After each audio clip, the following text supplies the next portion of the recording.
Oh, another traveler lost at sea has found their way here, tired of the currents, the storms, and the noise of the world.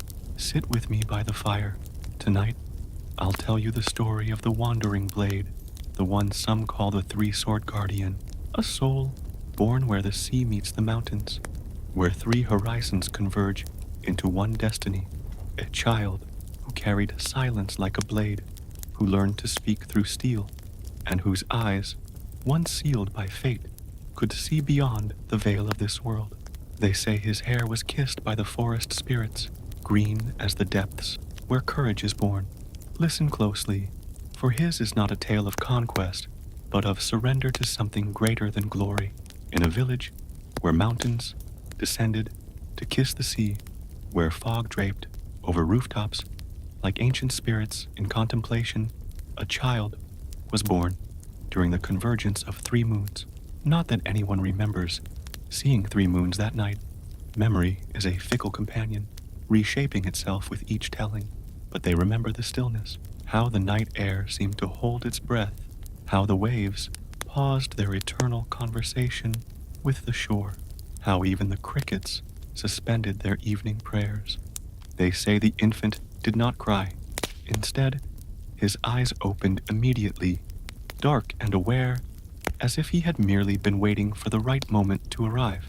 His mother, was she real, or another fragment of the legend, whispered that he was born with hands already calloused, as if the spirits had prepared him for what he would one day hold. The village existed in the space between stories, where reality and myth overlap, like shadows at dusk. Here, the child grew like bamboo, silent, strong, yielding only to learn how to stand straighter. The elders spoke of how he would sit for hours watching the horizon, his small body impossibly still, as if in communion with something beyond their understanding.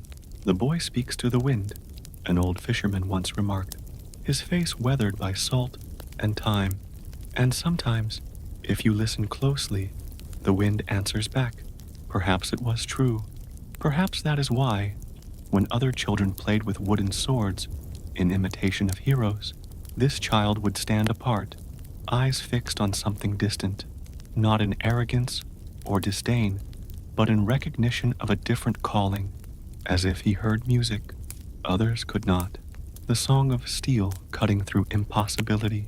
The mountains that embraced his village were home to an ancient monastery where monks had perfected the art of the blade for generations.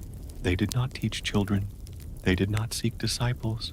They existed in perfect isolation, like clouds resting on distant peaks. Yet one morning, as dawn painted the world in watercolors of amber and rose, the child was found sitting cross-legged outside the monastery gates, not knocking, not calling out, simply waiting with the patience of stone. 3 days he sat, unmoving. On the first day, the monks ignored him. On the second, they watched from windows.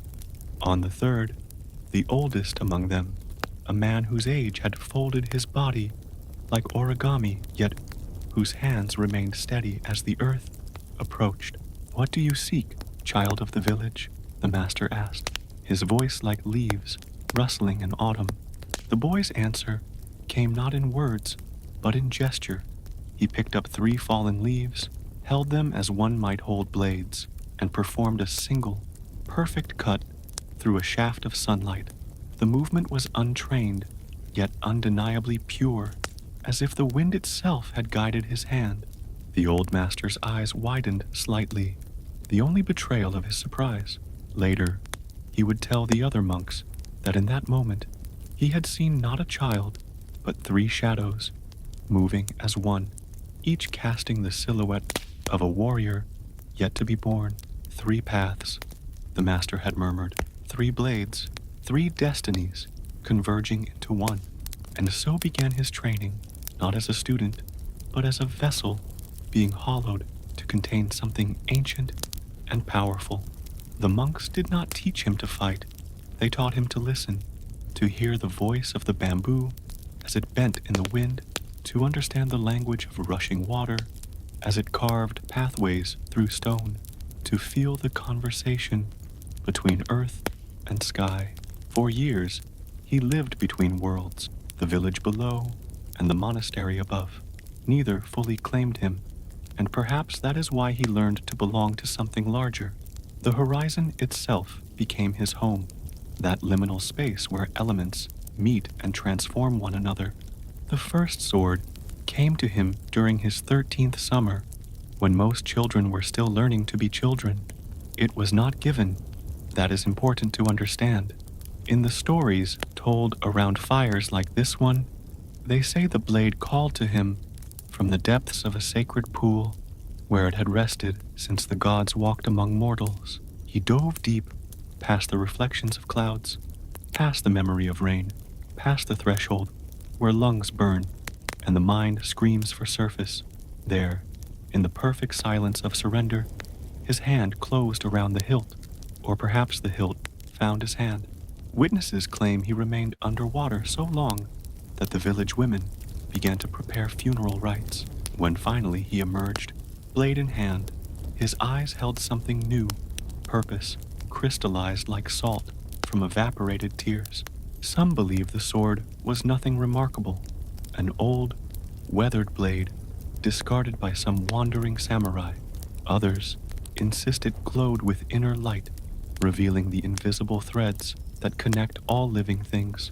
The truth, as always, rests somewhere in the space between tellings. What matters is what followed. The child began to speak less, as if words were water, and he had entered a desert where every drop must be preserved. His body changed, not with the awkward stumbling of adolescence, but with the deliberate transformation of a caterpillar surrendering to its chrysalis. They say that autumn, when leaves abandoned their branches to dance one last time with the wind, the boy would stand in their midst, blade extended, cutting nothing, yet everything.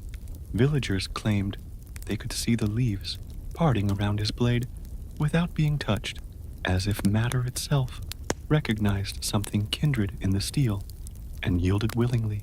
He does not cut, the old master explained to those who would listen. He reveals the space where cutting is possible. By winter, when snow wrapped the mountains in contemplative silence, the child had changed, or perhaps the child had simply revealed what was always there, like a sculptor removing excess stone to unveil the figure waiting within. The first chapter of his journey was ending. The horizon that had been his home was shifting, calling him to move beyond the boundaries of village and mountain, beyond the safety of the known. For some destinies cannot be fulfilled in the places of our birth. They require us to surrender the comfort of belonging. And as the last snowfall of the season blanketed the world in possibility, the child, no longer quite a child, looked to the sea, not as something to be crossed, but as another form of sky, another kind of breath, another way of disappearing into something greater than himself. Some say he left with the spring tides. Others believe he vanished during a night when stars fell, like tears from the heavens. The how of his departure matters less than the why.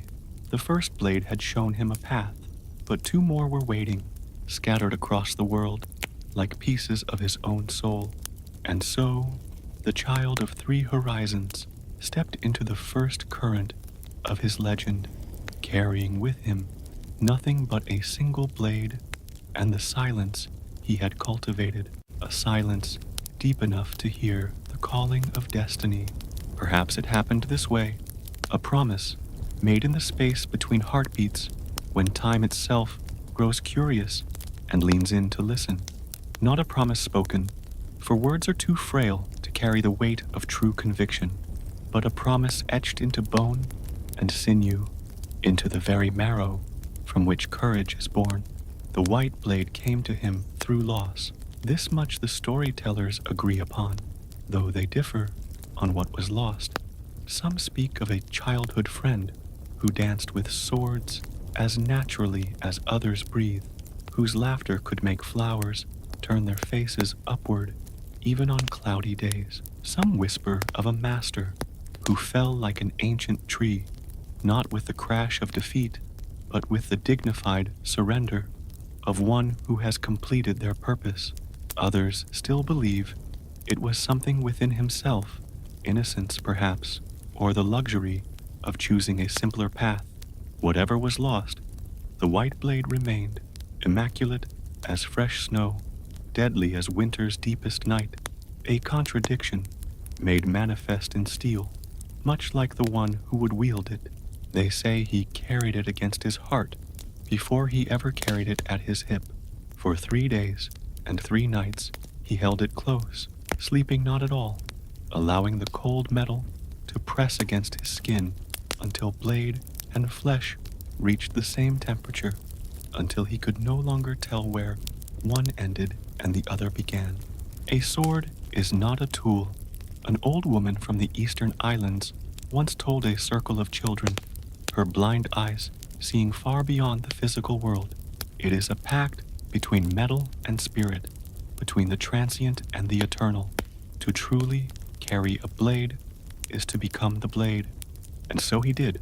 The white sword's story became interwoven with his own, its past flowing into his present, its purpose shaping his future. With each sunrise, he would unsheath it first, allowing morning light to purify its edge.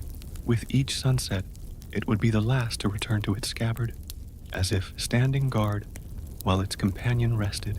The vow lived in the space between them, sword and swordsman, a covenant written not in blood or words, but in the silent language of devotion, to become the greatest, to honor what was lost by creating something that could never be lost again, a legacy carved into the memory of the world itself.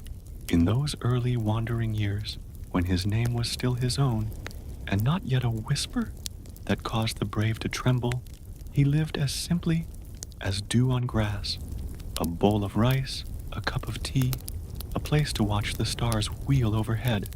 These were his only requirements from existence. Everything else was training. Villagers along the coastal regions still tell of a young man with forest in his hair and steel in his gaze, who would stand in fields from dusk till dawn, moving through the same form thousands of times, not hundreds, thousands, until sweat soaked the earth beneath him, until muscles wept and bones whispered their surrender, until the boundary between movement and stillness dissolved. "Why does he not rest?" a child once asked her grandfather as they watched from the safety of their porch. "Because," the old man answered, stroking his beard thoughtfully, "he is not training his body. He is training time itself to yield to his will." An exaggeration, perhaps, or perhaps not, for those who witnessed his dedication spoke of how the air around him seemed to thicken, how shadows stretched and contracted at impossible angles, how birds in flight appeared to slow their passage overhead. The second blade found him during a storm that the coastal people still refer to as the night of inverted seas, when waves reach so high they seem to touch the moon, when the boundary between ocean and sky became a forgotten concept. Most sought shelter, huddling together in caves and reinforced huts, praying to gods, both old and new, for protection. He walked directly into the heart of it. Some believe he was testing himself against nature's fury. Others suggest he was seeking the storm's permission to continue his journey. The more pragmatic insist he was simply crossing from one island to another and refused to be deterred by mere weather. What matters is what followed. As lightning transformed night into broken fragments of day, he saw it, a blade embedded in the trunk of a tree that had been split by either storm or time. Not the white blade of his promise, but something darker, hungrier, a sword with history etched into its very metal, a blade that had tasted battle and found it to its liking. 3 bolts of lightning struck as his fingers closed around the hilt. The first illuminated his face, set in perfect concentration. The second revealed the sword itself, seeming to ripple like water despite its solid form. The third showed nothing at all, as if swordsman and sword had already become one entity, indivisible by either light or perception.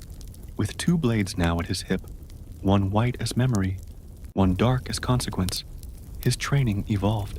No longer was it enough to perfect a single cut, a single stance, a single breath. Now he moved between dualities, light and shadow, mercy and judgment, past and future. The two swords speaking to each other through his body, teaching him a wisdom beyond words.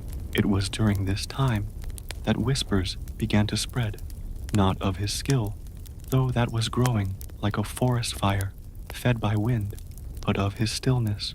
For in a world obsessed with motion, with progress, with the relentless forward march of ambition, his ability to become perfectly immobile disturbed something in the human heart. I saw him, a merchant would tell his customers, voice hushed despite the crowded marketplace, standing on a cliff edge as 1,000 birds took flight around him. Not a single feather touched him. It was as if he existed in a different layer of reality, as if the world flowed around him rather than through him. Such stories multiplied with each passing season. The young man with two swords, who could cut a falling leaf along its veins without damaging its surface. The wanderer who meditated under waterfalls until his body temperature melted the icy cascade into steam. The swordsman who faced 5 attackers and defeated them without ever drawing his blades, simply by standing so perfectly still that his would-be assailants grew confused and turned upon each other. Exaggerations, most likely. Tales grow taller with each telling, especially when shared in the amber glow of firelight, with darkness pressing close and imaginations running wild. Yet within such stories often lives a kernel of truth, waiting for those patient enough to find it. The truth was simpler and more profound. He was learning to inhabit the space between heartbeats, that infinite moment where all possibilities exist simultaneously, where a cut has both happened and not happened, where victory and defeat are merely different reflections of the same reality. They say it was on the anniversary of his vow, though who could know such a thing but him, that he first attempted what would later become his signature. 2 swords, once held separately, now wielded together as if they were extensions of his very arms, not tools but limbs, not weapons but expressions. The white blade singing of promise, the dark blade answering with purpose. Between them, the swordsman himself, becoming the third element, the space where opposites unite. But something was missing, like a poem with the final line unwritten, like a bridge that stops just short of the opposite shore. His body knew it before his mind could articulate it. His hands would sometimes reach for a third hilt that wasn't there. His stance would shift to accommodate a weight not yet carried. The vow demanded completion. The path, once started, required courage to continue. And so, as autumn leaves began their surrender to gravity and time, he turned his face toward mountains that pierced the very sky, mountains said to be the home of a swordsmith, whose forge was fueled not by coal, but by lightning captured during summer storms. A third blade waited, a third truth needed to be embraced. For what is a triangle but the most stable of all shapes? What is 3 but the number of completion? And as he walked away from the coastal villages that had briefly been his home, those who had witnessed his dedication stood in silence, somehow understanding they had been in the presence of something rare, a human being becoming a legend, one painful step at a time. Behind him, the white blade glowed softly in its sheath, as if illuminated by the memory of what had been lost. Beside it, the dark blade hummed with the anticipation of battles yet to come, and before him stretched a path leading to the third horizon, where the final piece of his soul waited to be reclaimed.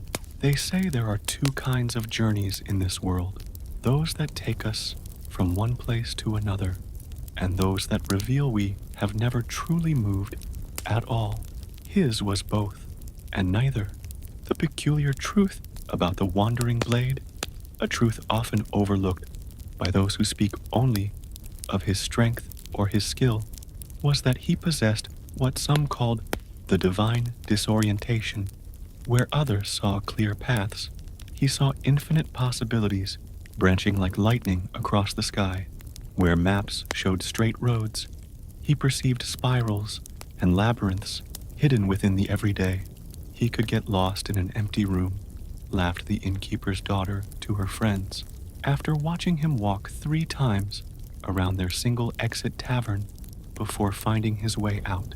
Yet was it truly getting lost, or was it seeing too much where others saw too little? Consider the bamboo forest, where ordinary travelers pass through seeing only green stems reaching toward heaven. The wandering blade would enter such a forest and discover temples abandoned for centuries, caves holding the bones of creatures that existed before humans drew breath, clearings where the stars seemed close enough to touch even in daylight. Not lost. He once told a child who found him sitting beside a river he'd been trying to leave behind for 3 days, just finding what wasn't known to be missing. This divine disorientation carried him to places no map had ever captured. While seeking the northern mountains and their legendary swordsmith, he found himself in western deserts, where sand dunes whispered secrets at midnight. While attempting to reach coastal villages, he stumbled upon valleys hidden between the folded pages of the world, where people spoke languages even scholars had forgotten. And in each unexpected place, he learned not the lessons he sought, but the lessons he needed. From desert nomads, he learned how to listen to the voice of his blades, not as tools, but as companions with wills and wishes of their own. From mountain hermits, he discovered the art of cutting without cutting, of finding the natural seams where reality can be persuaded rather than forced to part. From isolated villagers who practiced ancient forms of meditation, he mastered the ability to exist in perfect stillness while sending his consciousness like ripples across a pond. The blade does not cut because it is sharp, taught an aging warrior he encountered in a forest that appeared on no maps. It cuts because it knows where substance ends and emptiness begins. These lessons accumulated not like possessions to be carried, but like breaths to be taken, incorporated so deeply into his being that they became indistinguishable from his original nature. And with each unexpected teacher, each unplanned destination, the pattern of his wandering began to resemble something intentional, a vast, invisible mandala traced across the surface of the world. Some began to whisper that his apparent lostness was in fact the highest form of found, that he alone, among mortals, had discovered how to navigate by truths deeper than north and south, more constant than stars. He does not follow paths, insisted a mountain priest to his disciples. He follows the spaces between paths, where possibility remains unformed, through summer heat that bent the horizon like a drawn bow, through winter cold that crystallized breath into momentary sculptures.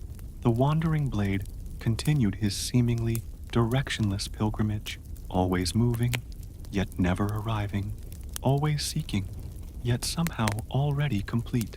It was during the season when plum blossoms sent the air with promises of renewal that he finally found, or was found by, the mountains he had been seeking when his journey began, not by following maps or directions, but by surrendering to the flow of his own nature, by allowing himself to be carried like a leaf on a stream whose currents answer to laws beyond human understanding. The mountain forge, when at last he stood before it, seemed both more and less than the legends had claimed. No lightning danced around its eaves, no supernatural fires painted the clouds above. Instead, there was simplicity so profound it bordered on the divine, a small structure of wood and stone, nestled between ancient pines, whose shadows danced across its walls like living calligraphy. The swordsmith herself defied expectation as well, not a thunder-voiced giant, nor a mystical sage, but a woman of middle years with hands scarred by her craft and eyes that held both kindness and uncompromising judgment. "You are late," she said simply, though how she could have expected him when he had not known himself when he would arrive remains one of the tale's enduring mysteries. For 3 days she studied him, not his swordsmanship, which by now had developed its own gravity, drawing observers from villages miles distant whenever he practiced, not his strength, which could cleave boulders with a single strike, not even his technique, which had evolved beyond schools and styles into something as personal as handwriting. She studied his silence. "A blade is only as good as the silence it serves," she explained on the evening of the 3rd day. As shadows lengthened like memories across the forge floor, metal can be folded 1,000 times, edge can be honed until it parts light itself, but unless the wielder knows silence, the cut is meaningless.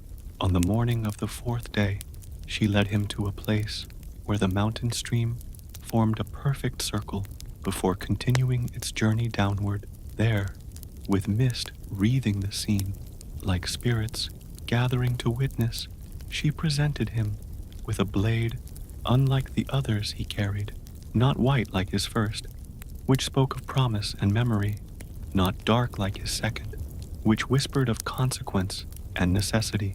This 3rd blade caught light and transformed it, bending sunshine into colors that had no names in human tongues, turning moonlight into something almost solid. "This sword has been waiting," the smith said, her voice blending with the sound of water against stone, "not for the strongest, nor for the most skilled, but for one who could get lost enough to find it." When his hand closed around the hilt, witnesses claim the mist itself shuddered, as if reality had briefly considered rearranging itself before thinking better of it.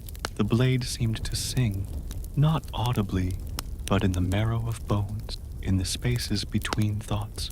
"It will never cut what should remain whole," the smith cautioned, "and it will never spare what must be separated." With 3 blades now, one at each hip, and the 3rd across his back, the wandering blade's pilgrimage entered its most profound phase. No longer was he merely learning or seeking. Now he was becoming. Becoming what? That depends on who tells the tale. Some say he was becoming the perfect warrior, able to face any opponent with exactly the right measure of force, no more, no less. Others believe he was transforming into something beyond human, a principle given flesh, an idea with a heartbeat. The most thoughtful storytellers suggest he was becoming fully himself, burning away everything that was not essential until only truth remained. His wandering continued, but now with a different quality. No longer did he seem lost to outside observers. Instead, he moved like water, finding its level, like wind, following the contours of the land, not fighting against the nature of things, but flowing with it. Villages that had known drought for generations would find their wells suddenly full after his passing. Fields plagued by pests would yield double harvests in his wake. Children troubled by nightmares would sleep peacefully on the night he rested near their homes, not through any conscious effort on his part, it seemed, but simply as a natural consequence of his alignment with something fundamental, as if in finding his own center, he helped the world remember its own. Yet still, he did not stop. Still he did not declare his journey complete, for the 3 blades, now united, had begun to teach him their final and most difficult lesson. That arrival is an illusion, that completion is merely another form of beginning. And so, the wanderer, who could not be lost, continued his pilgrimage across the face of the world, not because he had not found what he sought, but because he had discovered that seeking itself was the destination, that the divine disorientation, which others mocked, was in fact the highest form of wisdom, to be truly found. He once told a young girl, who asked why he never stayed in one place, "I must remain perpetually lost. To know where I am going, I must surrender knowing where I am." The girl didn't understand then. Perhaps she does now, if she has lived long enough to learn that life's most precious gifts often come to us through unexpected detours, through plans abandoned, through destinations never reached. Perhaps she is even now telling her own grandchildren about the green-haired swordsman who visited their village once, who moved like a dream, given human form, who carried 3 blades, yet cut nothing but illusion itself. Perhaps somewhere he is still wandering, still wonderfully, perfectly lost, still finding what was never known to be missing. In the deepest hours of night, when even shadows surrender to darkness, and dreams walk openly upon the earth, the true nature of a swordsman reveals itself, not in combat, though many tales focus only on clashing steel and battlefield glory, but in communion with the blades themselves. They say the wandering blade would sit beneath stars that seemed to lean closer than normal, his 3 swords arranged before him in perfect alignment, like supplicants before an altar, not cleaning them, not sharpening them, simply being with them, listening. For swords, in the hands of the uninitiated, are merely tools. In the hands of a master, they become language. "I once saw him," whispered an old woman, whose cottage stood at the edge of a forest, known for swallowing travelers. Sitting so still, I mistook him for a stone monument, his swords unsheathed before him, catching moonlight like water, and though no lips moved, though no sound disturbed the cricket song, I swear, on my ancestors' spirits, that a conversation was taking place. What did they speak of? These 3 blades, and their solitary keeper, perhaps of the perfect cut, that mythical ideal, where blade passes through matter without resistance, where division occurs not through force but through revelation of spaces already present. Perhaps they spoke of balance, how 3 points create a plane, how triangles form the strongest structures, how trinities appear in all the world's deepest truths. Or perhaps they spoke of nothing at all, engaging instead in that purest form of dialogue, where understanding flows without the cumbersome vehicle of words. The white blade, first of his companions, might have whispered of promise and memory, of the weight of vows that outlive those who make them. The dark blade, second in his collection, perhaps rumbled of boundaries and consequences, of knowing when to strike and when to spare. And the third, the blade that bent light itself, newest yet somehow most ancient, possibly sang of harmony and integration, of how 3 separate entities could function as one unified will. By firelight, such speculations seem almost solid enough to grasp. By daylight, they dissolve into the realm of pleasant fancy. Yet something undeniable existed in the relationship between the wandering blade and his silent companions, something that transformed mere swordsmanship into art and art into philosophy. It manifested most clearly in what witnesses called the meditation of combat, those rare occasions when circumstance or necessity brought his skills into public view. Not duels entered for glory or advancement, but moments when principles required protection, when harmony needed defenders, when the weak found themselves beneath the shadow of the strong. Unlike warriors who shouted battle cries or announced their techniques with grandiloquent names, the wandering blade fought in complete silence. More striking still was the silence he created around himself, a sphere of perfect stillness that seemed to absorb sound like desert sand absorbs rain. Within this silence, his movements acquired a quality that defied ordinary description.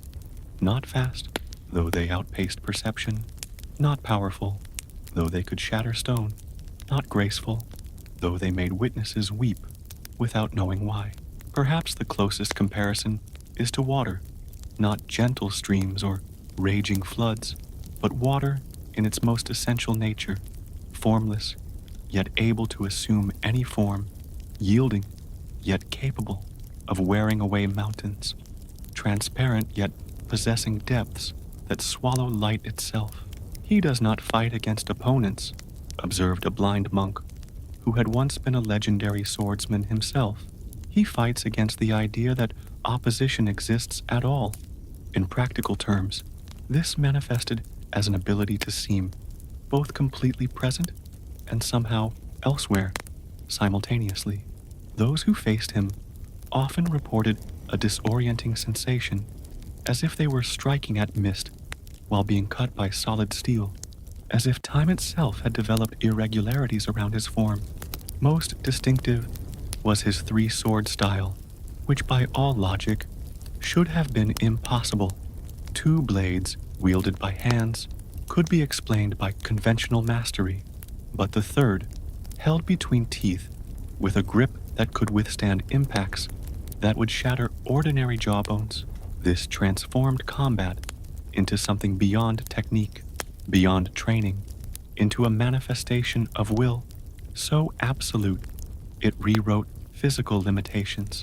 Yet even in these moments of seemingly supernatural prowess, those with eyes to see recognized the truth. The three swords moved as one entity, not as separate blades deployed in coordination, but as three aspects of a single cutting principle, three voices in a unified chord, three brushstrokes completing a single character. The secret isn't in his strength, confided a martial arts master to his most promising student after witnessing the wandering blade disperse a group of bandits without taking a single step from his initial position. It's in his emptiness. Where we see three swords, he sees one continuous movement. Where we see separation, he recognizes unity. This philosophy extended beyond combat into all aspects of his interaction with the world. When he cut fruit to share with children who followed him through village streets, each piece would be identical in size and shape, as if measured by instruments rather than estimated by eye. When he divided his modest earnings to leave at shrines or give to those in need, the portions were mathematically perfect without counting, not from precision or calculation, but from an instinctive recognition of the natural divisions inherent in all things.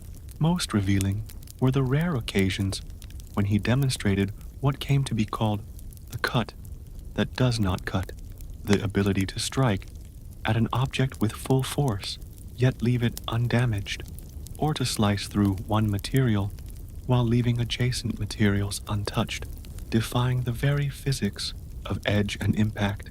Paper thin, gasped a scholar, who witnessed him cut a single page from a bound book without disturbing the others, without even leaving a mark on the table beneath. No, finer than paper, like dividing dew from air. The explanation, when rarely offered, was deceptively simple. The blade goes where it belongs, not where I force it. As seasons cycled through their eternal dance, as his wandering carried him across landscapes both celebrated and forgotten, his relationship with the three blades deepened beyond mastery into something for which human languages have no precise term. Not ownership, not partnership, something closer to what exists between body and breath, between thought and consciousness, distinct yet inseparable.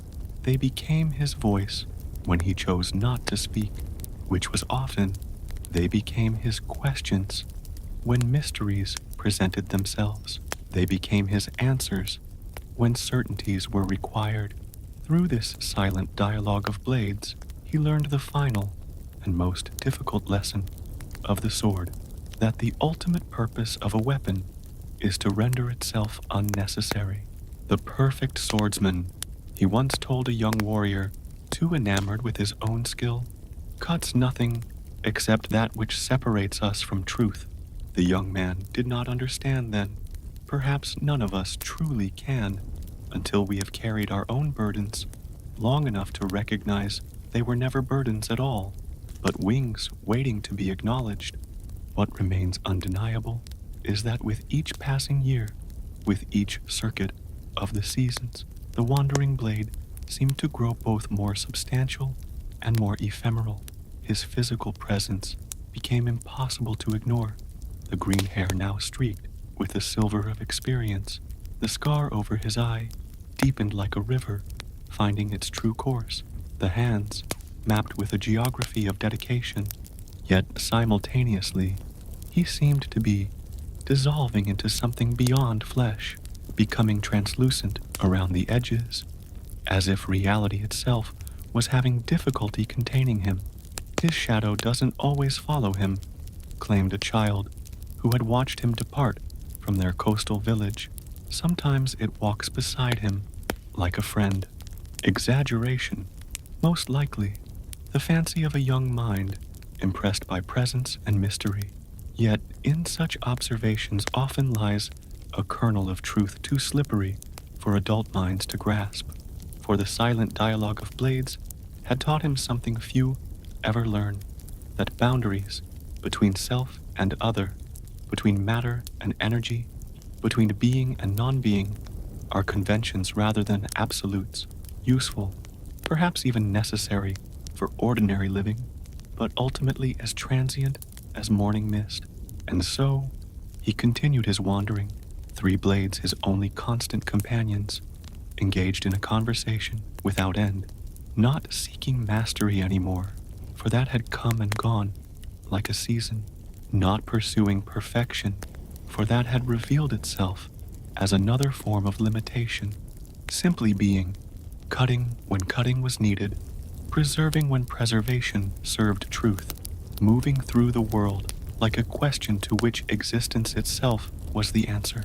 And in the silence between sword strokes, in the space between heartbeats, in the pause between breaths, perhaps there, if nowhere else, he found what all his wandering had prepared him to recognize, that he had never been separate from what he sought, that the seeker and the sought were reflections in the same still pond, that the silent dialogue of blades had always been a conversation with himself. What does it mean to dream? Not the flimsy visions that visit ordinary sleep, those fragmentary reflections of day fears and small desires, but true dreaming, the kind that reaches backward to touch the foundations of mountains and forward to brush against stars not yet born. The wandering blade knew, for his was not merely a journey across the physical world, but a pilgrimage through layers of dreaming, each more profound than the last. It began, perhaps, with the simple dream that drives many swordsmen, to be the best, to stand at the summit of skill, looking down upon the striving masses below. A child's dream, in many ways, born of comparison and hungry for acknowledgement. Yet even this initial dream contained something purer within its center, like a rough stone concealing a perfect crystal at its heart.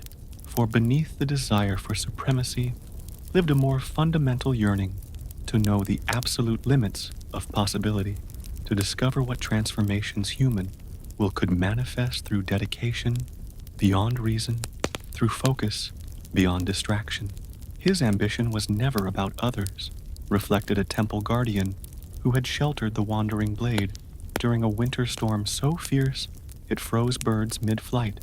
Always, he competed only against what he had been yesterday, against what he might become tomorrow. As years softened into decades, as experience weathered away everything inessential, his dreaming evolved, no longer confined to personal achievement. It expanded to touch something universal, a recognition that true mastery exists not to elevate the individual, but to remind humanity of its latent potential. They say it was during the season of falling stars, when celestial bodies surrender to gravity in streams of momentary brilliance, that his dreaming took its most significant turn. For 3 nights, he sat atop a coastal cliff, 3 swords planted in the earth before him, eyes fixed on the heavens display. Witnesses from the village below, for there are always witnesses when legends breathe, claimed that each time a star fell, one of his blades would emit a soft, harmonic tone, as if in greeting or recognition. By the 3rd night, the entire cliff seemed to resonate with these crystalline exchanges between heaven and steel. When dawn finally painted the eastern horizon with possibilities renewed, he rose changed, not visibly, not in any way fishermen or farmers could articulate over morning rice, yet changed nonetheless, as if something previously separate had been integrated, as if a conversation long unfinished had reached its natural conclusion. "The stars do not fall," he told a child brave enough to approach him as he descended the cliff path. "They are exactly where they have always been. It is our perception that moves." From that night forward, his relationship with his own dreaming transformed. No longer was it something he carried, a burden of aspiration and purpose. Instead, it seemed to carry him, a current flowing from some source beyond the mappable world, directing his wandering with intention disguised as chance. The dream of being the greatest swordsman, once so central to his identity, neither vanished nor diminished. Rather, it revealed itself as merely the visible portion of something far larger and more consequential. Like mistaking a mountain's peak for the entire mountain, he had initially identified with only the surface expression of his true dreaming. "He cuts the sky," whispered fishing families, when his form appeared on distant horizons. 3 swords catching sunlight like beacons, not to divide it, but to release what it contains. What does the sky contain? When cut by dreaming sharp enough to part illusion from reality, perhaps truth, too bright for ordinary vision, perhaps possibilities, too vast for minds confined by convention, perhaps simply the recognition that barriers, even those as seemingly absolute as the boundary between earth and heaven, exist primarily through our consent to perceive them. During this phase of his journey, the Wandering Blade's encounters took on a quality of inevitability, as if choreographed by forces beyond coincidence. Those who needed his particular gifts would find him appearing at precisely the necessary moment. Those whose paths were destined to cross his would do so under circumstances so perfectly arranged they seemed composed rather than accidental. Not that he became some instrument of cosmic justice, correcting all wrongs or protecting all innocence. Such roles belong to simpler tales with clearer morals. His interventions remained selective, mysterious in their criteria, guided by principles legible only to him and perhaps to the 3 blades that had become extensions of his dreaming. What remained consistent was the aftermath. Those who encountered him during this period reported experiences of expanded awareness, as if his presence temporarily lifted veils they hadn't known were draped across their perception. For 3 days after he passed through, recalled a village headwoman whose community had suffered under the shadow of a corrupt official, everything appeared outlined in light, not just physical objects, but thoughts, emotions, the spaces between words, as if we were seeing not only with our eyes, but with something deeper. The official, incidentally, abandoned his position on the same day the Wandering Blade departed, leaving behind his ill-gained wealth distributed among those he had wronged, not through violence or confrontation. Witnesses agreed that the swordsman had merely shared a cup of tea with the man, speaking fewer than 10 words during their entire exchange. Yet something had been cut, not flesh or bone, but perhaps the bindings of self-deception, the armor of rationalization. Something that, once separated, allowed truth to enter like sunrise through an opened window. As his hair gathered more silver than green, as the scar across his eye deepened like a river finding its final course to the sea, the wandering blade's dreaming continued its evolution. Those with sensitivity to such things began to perceive that his three swords no longer represented separate aspects of his journey, but had unified into a single principle with three expressions: the white blade of promise, the dark blade of consequence, the light-bending blade of integration. No longer tools or even companions, but manifestations of a dreaming that had transcended personal ambition to touch something eternal. When he practices now, observed a mountain ascetic whose cave overlooked a valley where the wandering blade sometimes rested, the division between movement and stillness disappears. When his swords cut the air, they are simultaneously in motion and at rest. When his body advances, it also remains exactly where it began. Such descriptions strain against the limitations of language, reaching for concepts that exist in the spaces between words rather than in their definitions. Perhaps this is why the tales of his later wanderings often dissolve into poetry and metaphor, abandoning narrative precision for evocative suggestion. What seems certain is that his dreaming had expanded beyond the boundaries of his individual existence to include something vaster, not in the sense of controlling or directing larger forces. That would be merely a more grandiose form of the ego he had spent decades refining away, but in the sense of recognizing his inseparability from them. The dream that cuts the sky is not about division, but about revelation, showing that what appears solid and impenetrable is, from another perspective, as permeable as morning mist. To dream truly, he told a young woman who had sought him out after hearing stories of his wisdom, is to recognize that you are not the dreamer, but the dream itself, being dreamt by something older than stars and younger than this moment. In practical terms, this manifested as an increasingly subtle approach to his art, where once his cuts had been visible, impressive displays of precision and power, they now often occurred on levels imperceptible to ordinary observation. Problems would resolve themselves in his wake. Conflicts would dissolve without apparent intervention. Knots of circumstance that had seemed hopelessly tangled would suddenly reveal their simple, underlying pattern, not through magical manipulation or superhuman insight, but through his alignment with what one philosopher called the grain of reality, the natural tendencies present in all situations, requiring only the slightest adjustment to flow toward harmony rather than discord. As autumn leaves spiraled toward earth, like memories returning to soil, as winter frost traced geometries of perfect stillness across sleeping meadows, the wandering blade continued his journey, not seeking completion anymore, for his dreaming had revealed that endings are merely transitions disguised as finalities, not pursuing perfection, for perfection had shown itself to be another form of limitation, simply being cutting when cutting served truth, preserving when preservation honored life, moving through the world like a question to which existence itself was the continuous answer.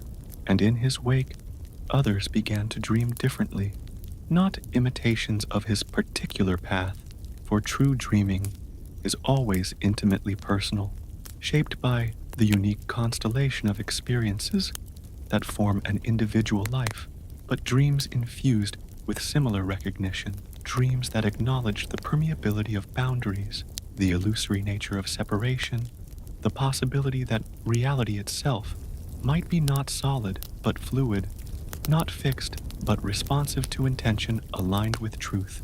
Small dreams at first. A farmer suddenly perceiving how to work with the land's natural contours, rather than imposing rigid patterns upon it. a carpenter discovering how wood grain contains the secret of its own ideal form, requiring only receptive hands to reveal it. A child realizing that the distance between imagination and manifestation is shorter than adults had led them to believe. Yet from such humble beginnings, larger transformations sometimes grow. Villages that had struggled against natural forces began to flow with them instead. Communities that had organized around hierarchy and domination discovered more harmonious structures. Individuals who had defined themselves through opposition found identities based in connection, not utopia, for utopias belong to dreams far more naive than those the Wandering Blade had come to embody. Simply a subtle realignment, a small shift in perspective that reveals new possibilities within existing conditions. His legacy is not in who he defeated, suggested a historian, attempting to separate fact from legend many years later. It's in how he dreamed, and how that dreaming continues to cut through our assumptions about what is fixed and what can change. Perhaps that is why, though his hair eventually contained more silver than forest, though the lines on his face deepened like riverbeds shaped by centuries of flow, he never seemed to age in the ordinary sense, never diminished, never surrendered to the gradual entropy that claims most mortal forms. For his dreaming had revealed the secret that outlasts all others, that what we are, essentially, exists beyond the reach of time, needing only the courage to recognize it, only the persistence to remember it, when all evidence suggests otherwise. And so, he continued, 3 swords his only constant companions, engaged in a dreaming without end, not seeking immortality, for that had revealed itself as merely another cage, larger but no less confining than ordinary limitation, not pursuing transcendence, for that had shown itself to be already present, requiring only eyes willing to see, simply being, dream and dreamer unified, cut and cutter inseparable, moving through the world like an answer, remembering it had always been the question, cutting the sky, not to divide heaven from earth, but to remind both that they had never truly been apart. All things that begin must end. This is the most common wisdom, repeated in every culture, acknowledged by sages and children alike. Yet the truest endings are not conclusions, but transformations, matter changing form, energy shifting state, story becoming memory, becoming myth. So, it was with the Wandering Blade. They say it happened during the season of mist, when boundaries between worlds grow thin and permeable, when what is solid seems momentarily fluid, when whispers from elsewhere drift through the spaces between heartbeats. Not that he sought an ending. Those who had glimpsed the nature of his dreaming understood he had long ago transcended such linear thinking, but perhaps he recognized a natural transition, a doorway appearing where previously there had been only unbroken wall. 4 months before, those sensitive to such things had noticed changes in his presence, though his steps left impressions in soft earth. They seemed shallower than they should have been, considering his physical substance, though his voice still carried on the wind when he chose to speak, which was rarely. It seemed to arrive from somewhere more distant than the space he visibly occupied. Though his shadow still fell across the ground, it sometimes lingered momentarily after he had moved, as if reluctant to follow. He is becoming more true, explained an old woman who had followed spiritual paths since childhood. When asked about these uncanny observations, not less real, more real than the reality that attempts to contain him. The final transition, for ending, is too definitive a term for what witnesses described occurred at a coastal cliff similar to the one where, years earlier, his dreaming had expanded to include the stars. Some believe He chose the location deliberately, completing a circle begun in that distant season of celestial surrender. Others suggest the place itself summoned him, recognizing its role in the pattern of his journey. What matters is not why, but what followed, as twilight painted the horizon in layers of possibility. Not quite day, not yet night, but the fertile threshold between. He knelt at the cliff's edge, 3 swords planted in the earth before him, not in the formal posture of a warrior preparing for battle or ritual, but in the natural ease of one who has long since moved beyond the need for prescribed forms. They say the ocean grew unnaturally still, its surface becoming a perfect mirror that doubled the sky's twilight transformation. They say birds circled overhead in spirals that corresponded to ancient symbols for infinity and return. They say the very air seemed to hold its breath, as if creation itself was witnessing something significant enough to pause its eternal movement. Exaggerations, perhaps, the embellishments that naturally accrue around moments too profound for ordinary description. Yet something undeniable occurred, something that left its mark, not just in tales told around fires, but in the subtle fabric of reality itself. As darkness finally claimed the sky, as stars emerged like memories awakening, the wandering blade reached forward and, for the last time, touched his 3 faithful companions, not grasping them as weapons or tools, but brushing his fingertips across their hilts in a gesture more like blessing than possession.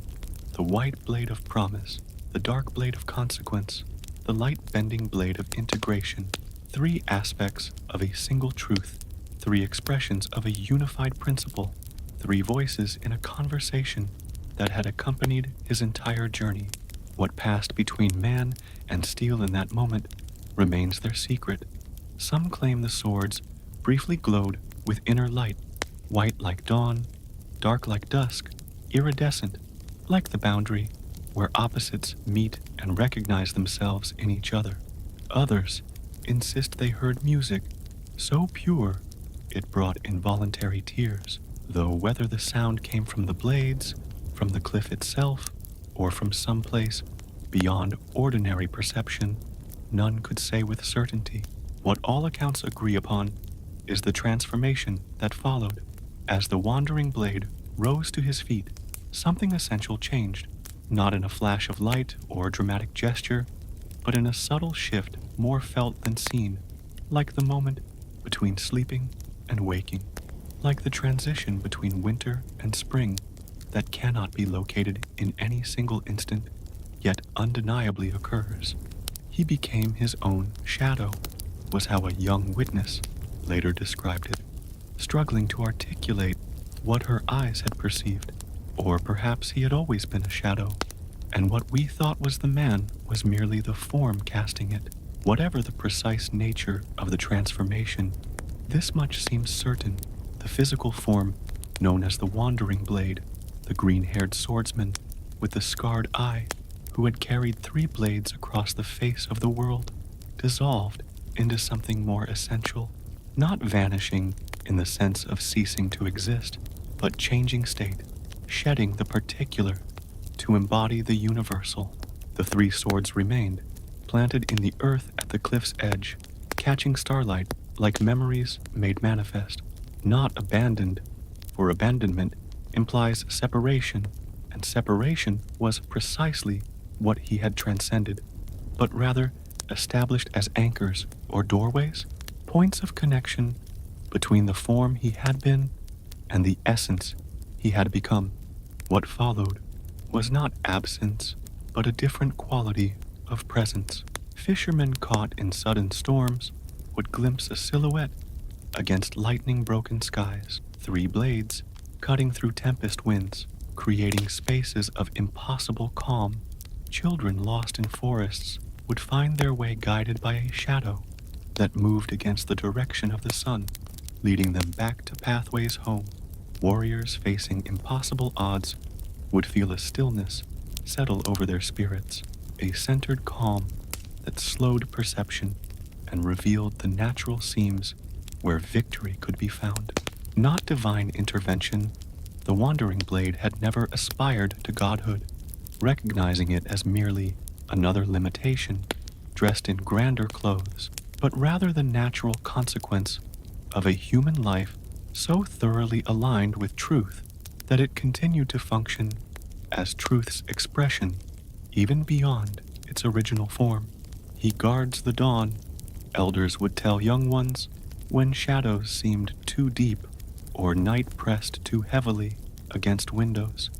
Not because we need protecting, but because dawn itself wishes to be witnessed by one who understands its nature. In time, as memory softened into legend, and legend crystallized into myth, the details of his physical existence became less important than the principles he had embodied.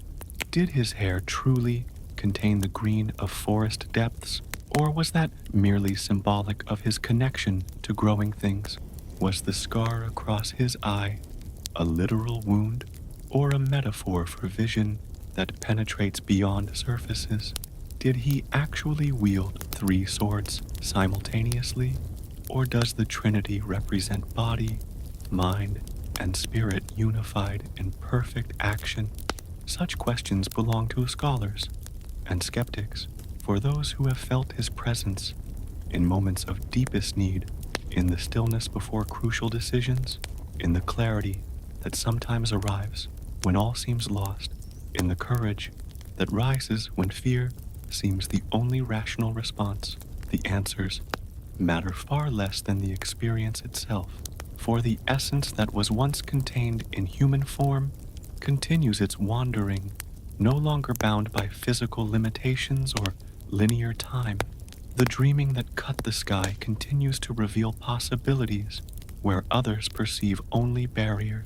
The silent dialogue of blades goes on, though now conducted through subtler mediums than steel and flesh. Some believe he lingers most strongly in places where determination faces its greatest tests, where will encounters seemingly immovable obstacles, where dreams risk shattering against the hard edges of apparent reality. Not to fight these battles for others, that would contradict everything his journey revealed, but to witness, to remind, to create spaces where courage can find its own natural expression. Others insist his presence can be felt most clearly in moments of perfect stillness, when the mind's constant chatter subsides and something essential reveals itself.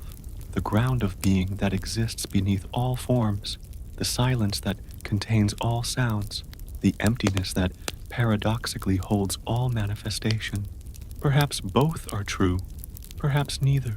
Perhaps the question itself belongs to a way of thinking he transcended long before his final transformation on that twilight cliff. What remains undeniable is that something continues, something that began as a green-haired boy with 3 horizons converging in his heart, that evolved through wandering and wonder into a principle so fundamental it could no longer be contained by flesh alone. Not immortality as humans commonly imagine it, the endless continuation of a particular form, which would be more curse than blessing, but rather the natural immortality of truth itself, which needs no preservation because it was never born and thus cannot die.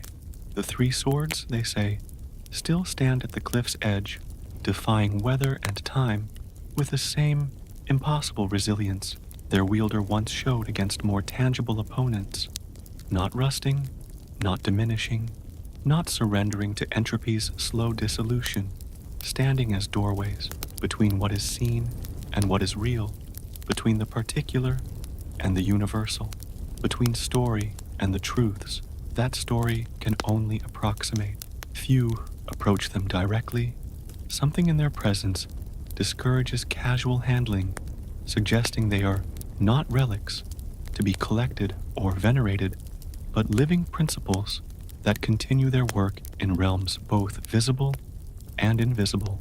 Even those who journey to the cliff specifically to view them, often find themselves stopping at a respectful distance, content to observe rather than touch, to witness rather than possess. And sometimes, when the light falls just so, when dawn or dusk paints the boundary between day and night, when mist rises from the sea to dance with terrestrial shadows, visitors claim they can glimpse a figure standing behind the planted blades, not solid enough to be called physical, yet too defined to be dismissed as imagination, a presence that feels simultaneously ancient and immediate, as if time itself has folded around it, a shadow that guards the dawn, a dream that continues its cutting, a wanderer who found that the greatest journey leads not outward, but inward, not toward conquest, but toward recognition of what was always present. Perhaps that is why his story continues to resonate, even with those who have never lifted a sword or pledged themselves to seemingly impossible quests. For beneath the specific details of his journey lies a pattern we all recognize, the universal human experience of seeking, of striving, of discovering that what we pursue most passionately is often a pathway back to our own essential nature. And so, his legend lives, not as history, but as invitation, not as fact, but as possibility, not as entertainment, but as reminder of capacities that sleep within all hearts, waiting only for the courage to acknowledge them, the persistence to develop them, the wisdom to surrender to them. And if someday, when you close your eyes, you hear the whisper of three blades cutting through impossibility, if you sense a presence beside you when challenges loom larger than your resources to meet them, if you feel a moment of perfect clarity when confusion has been your only companion, perhaps he's still out there, the wandering blade, not lost but finally, perfectly found, not separate, but unified with the principles he spent a lifetime embodying, not gone, but transformed into something both less and more than human, a shadow that guards the dawn of all becoming, a dream that continues to cut the sky of all limitation, a story that, once heard, never truly ends, but simply changes form, as all great truths eventually must.